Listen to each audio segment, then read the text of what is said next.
നമസ്കാരം. ഭരണാധികാരികളായാൽ ഇങ്ങനെ വേണം. ജനങ്ങളുടെ ക്ഷേമം തന്നെയായിരിക്കണം ഭരണകൂടത്തിൻ്റെ പരമപ്രധാനമായ ലക്ഷ്യം. എങ്കിലേ രാജ്യത്തിന് പുരോഗതി ഉണ്ടാകൂ. ജനങ്ങൾക്ക് വേണ്ടി നിലകൊള്ളുന്ന സർക്കാർ എന്നതാണ് സങ്കല്പം. പക്ഷെ സർക്കാർ സംവിധാനങ്ങൾ ജനങ്ങൾക്ക് അപ്രാപ്യമാണെന്നതാണ് ലോകത്തെവിടെയുമുള്ള അവസ്ഥ. അതൊരു പ്രധാനപ്പെട്ട വസ്തുതയാണ്. ആ വസ്തുത തെളിയിക്കുന്ന നിരവധി സംഭവങ്ങൾ നമുക്ക് മുന്നിലുണ്ട്. ഭരണം സുതാര്യമായിരിക്കണം, ജനസൗഹൃദമായിരിക്കണം എന്നൊക്കെ ഭരണാധികാരികൾ മാത്രം വിചാരിച്ചാൽ പോരാ. ഭരണയന്ത്രത്തിനും ജനങ്ങൾക്കും ഇടയിലുള്ള ഉദ്യോഗസ്ഥരാണ് ഇതിനുള്ള ചാലകശക്തിയായി പ്രവർത്തിക്കേണ്ടത്. എന്നാൽ എന്താണ് യാഥാർത്ഥ്യം? ആനപ്പുറത്തിരുന്നാൽ പട്ടി കടിക്കില്ല എന്ന് പറഞ്ഞ പോലെയാണ് സർക്കാർ ഉദ്യോഗസ്ഥരുടെ മനോഭാവം. നമ്മുടെ നാട്ടിൽ ഇതൊക്കെ നടക്കും, എന്നാൽ ഗൾഫിൽ അങ്ങനെയല്ല. ഇതൊന്നും നടപ്പുള്ള കാര്യമല്ല. സർക്കാർ ഓഫീസുകളിലേക്ക് പൊതുജനങ്ങൾക്ക് പ്രവേശനം തടഞ്ഞതായി കണ്ടെത്തിയ 3 മാനേജർമാർക്കെതിരെ ദുബായ് ഭരണാധികാരി നടപടി സ്വീകരിച്ചു കഴിഞ്ഞു.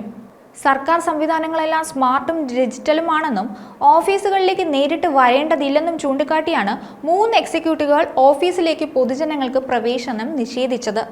സ്വന്തം ഓഫീസുകൾ വലുതാക്കിയും വാതിലിന് പുറത്ത് മാനേജർമാരെയും സെക്രട്ടറിമാരെയും കാവൽ നിർത്തിയായിരുന്നു 3 എക്സിക്യൂട്ടീവുകളുടെയും പ്രവർത്തനം. ഇതിന് കടിഞ്ഞാണിട്ടിരിക്കുകയാണ് ദുബായ് ഭരണകൂടം.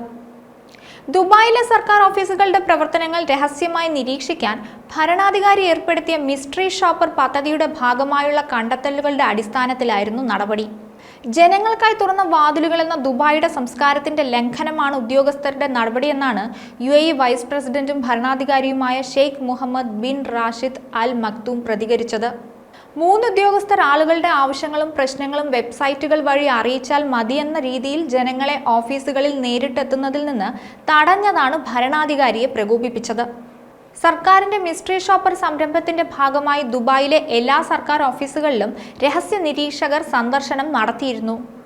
കൂടാതെ അവിടങ്ങളിലെ സേവനങ്ങളെക്കുറിച്ച് റിപ്പോർട്ടും നൽകുന്നുണ്ടായിരുന്നു. ഇവർ ശേഖരിച്ച വിവരങ്ങൾ ഭരണാധികാരിക്ക് നൽകുകയും അദ്ദേഹം നടപടിയെടുക്കുകയുമായിരുന്നു.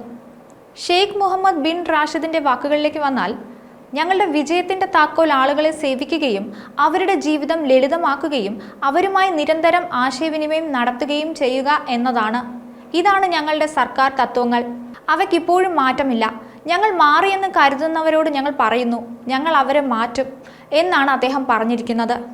അതേസമയം മിസ്റ്ററി ഷോപ്പർ പദ്ധതിയിലെ റിപ്പോർട്ടിൽ മികച്ച ഉദ്യോഗസ്ഥനായി കണ്ടെത്തിയ general directorate of residency and foreigners അഫയേഴ്സിന്റെ ഡയറക്ടറെ മികച്ച പൊതുസേവനത്തിന്റെ പേരിൽ പ്രശംസിക്കാനും അദ്ദേഹം മറന്നില്ല. അസാധാരണ സന്ദർഭങ്ങളിൽ പോലും ഡയറക്ടർ സന്ദർശകരെ സ്വാഗതം ചെയ്തതിനെയും സേവനങ്ങൾ വേഗത്തിലാക്കിയതിനെയും ഭരണാധികാരി അഭിനന്ദിച്ചു. GDRFA മേധാവി എപ്പോഴും ജനങ്ങളുടെ കയ്യെത്തും പരിധിയിലാണെന്നാണ് ദുബായ് ഭരണാധികാരി പറഞ്ഞത്. ജനങ്ങളുടെ ക്ഷേമം തന്നെയാണ് ദുബായ് ഭരണകൂടത്തിന്റെ ലക്ഷ്യം. ഭരണത്തിന്റെ കാര്യത്തിൽ ദുബായ് വേറെ ലെവലാണ്. മറ്റൊരു വീഡിയോയുമായി വീണ്ടും കാണാം. ന്യൂസ് ഡെസ്ക് ഈനാട് മലയാളം.